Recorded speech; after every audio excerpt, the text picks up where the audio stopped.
चाहिए नहीं करना चाहिए कि सच्ची आस्था, ईश्वर की सच्ची आस्था वो होती है कि हम ईश्वर से कुछ मांगे और वो हमें ना भी मिले तो भी हमारे मुंह से धन्यवाद निकले। वही सच्ची आस्था होती है ईश्वर की। एक छोटी सी स्टोरी से मैं आपको आज इस बात को प्रूव करूंगा कि ये कैसे सत्य हो सकता है। एक बहुत अच्छा भक्त रहता है, एक व्यक्ति भगवान का बहुत भक्त रहता है, भगवान के बहुत करीब रहता है, भगवान की भक्ति बहुत करता है और भगवान भी उससे प्रसन्न रहते, इतने प्रसन्न रहते कि वो भक्त और जो भगवान है आपस में संवाद करने लगते हैं, बातचीत करने लगते हैं। ठीक है, भक्त मंदिर में बैठा रहता है भगवान के सामने और भक्त भगवान से बोलता है, भगवान कितने समय से आप ऐसे मूर्ति बन के खड़े हो, थोड़ा आप घुमाइए, मैं आपकी जगह खड़ा हो जाता हूँ अगर आपकी आज्ञा हो तो भगवान बोलते हैं चल ठीक है, पर एक शर्त रहेगी मेरी। बोले क्या?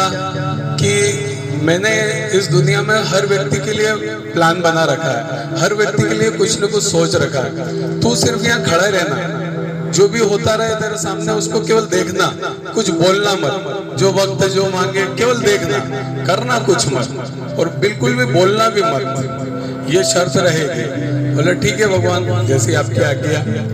भक्त जो है भगवान की मूर्ति बन के खड़ा हो जाता है और भगवान घूमने के लिए निकल जाते हैं। भक्त लोग आते जाते रहते हैं, सब दर्शन करने आते जाते रहते हैं। एक बहुत अच्छे व्यापारी आते हैं दर्शन करने के लिए, भगवान से अच्छी प्रार्थना वार्थना करते हैं, झुकते हैं, प्रणाम करते हैं। झुकते समय उनका पर्स गिर जाता है। ठीक है, पर्स गिर जाता है, उनका ध्यान नहीं जाता है और वो भगवान को से आशीर्वाद लेके चले जाते हैं। भक्त सब देख रहा होता है कि व्यापारी का पर्स गिर गया। उसके बाद में एक गरीब व्यक्ति आता है, बहुत गरीब निर्धन व्यक्ति रहता है, आके भगवान से प्रार्थना करने लगता है कि भगवान मेरे बच्चों ने 2 दिन से खाना नहीं खाया, मैं भी भूखा हूँ, कृपया थोड़ा सा पैसे का इंतजाम कर दे ताकि मैं उन सबको खाना खिला सकूं, ये वो।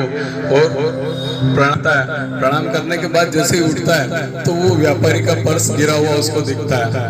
वो बड़ा प्रसन्न होता है, पर्स देख के उसमें कुछ पैसे भी मिल जाते हैं उसको।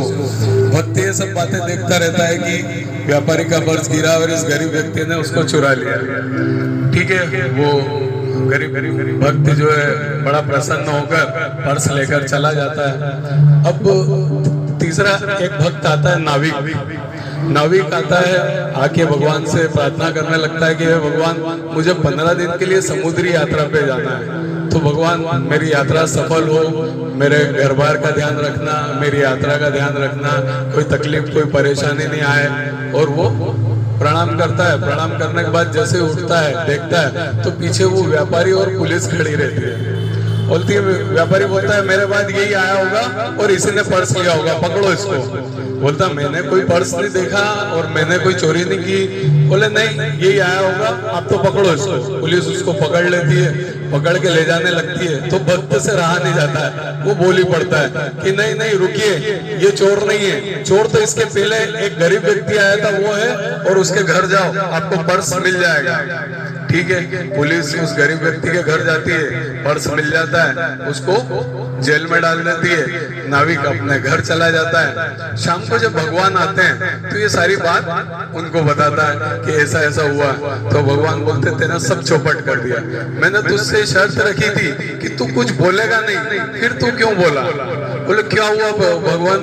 बोले मैंने सबके लिए कुछ न कुछ प्लान बना रखा है, सबके लिए कुछ न कुछ सोच रखा है। वो जो व्यापारी आया था बहुत बड़ा व्यापारी है, उसके पास बहुत पैसा है, पैसे की कमी नहीं है, थोड़ा सा पैसा उसका गिर गया था और उसकी वजह से उस गरीब का घर चल जाता, उसको 2 टाइम की रोटी मिल जाती, तो मैंने उसके लिए प्लान बना रखा था।